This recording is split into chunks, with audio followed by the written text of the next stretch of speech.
ভয় কাজ করেছিল যে আদৌ কি আমার ঢাকা মেডিকেলে হবে কিনা, এটা নিয়ে আমি খুবই চিন্তায় ছিলাম।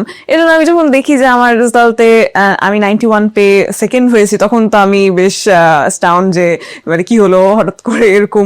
লাইফের সবচেয়ে বেশি এফোর্ট দিয়েছি এই একটা অ্যাডমিশন টেস্টের জন্য, যে আমি একদম বাংলাদেশের অনেক অনেক পড়ুয়া ছাত্রছাত্রীর সাথে পরীক্ষা দিতে যাচ্ছি। আমি যদি এখানে টিকতে চাই আমাকে অনেক বেশি এফোর্ট দিতে হবে। যদি আমি বেশি পড়তে চাই সেক্ষেত্রে আমাকে 10টা-11টার মধ্যে ঘুমাতে হবে, আর উঠলেও 4টা-5টা এই টাইমে উঠে পড়তে হবে। অ্যাডমিশনের জন্য তার যে জিনিসগুলো দরকার, যে বইটাকে ভালো মতো পড়া, এই জিনিসটা যেন যে মানে কেউ যেন বাদ না যায়। বইটাকে অবশ্যই ভালো করে পড়তে হবে। এইচএসসি প্রিপারেশন নিতে গিয়ে আমি সারাক্ষণ খালি সাজেশন নির্ভর পড়ে গেলাম, এটা করলে হবে না। অবশ্যই আমাকে বইটা ভালো করে পড়তে হবে, অ্যান্ড বায়োলজি, ফিজিক্স, কেমিস্ট্রি অবশ্যই ঠিকঠাক মতো গুছায় রাখতে হবে, কারণ লাস্ট 3 মাসে এসে আসলে এটা নতুন ভাবে পড়ার বা নতুন ভাবে গুছায় নেওয়ার টাইমটা থাকে না।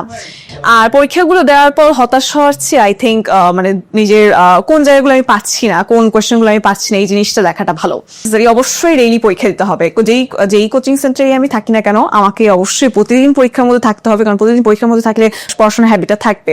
এবং পরীক্ষাগুলো দেওয়া মানে এমনি পরীক্ষা দিলাম দেওয়ার জন্য দিলাম এমনও না, ভালো করে পড়ে দিতে হবে। দরকার হলে একটু কম ঘুমাতে হবে যেদিন মানে পড়াটা অনেক বেশি হচ্ছে। ইনিশিয়ালি ইচ্ছা আছে 2টা সেক্টরে কাজ করার, নিউরোসার্জারি ওই এরিয়াটাতে, আরেকটা আছে সাইকিয়াট্রি।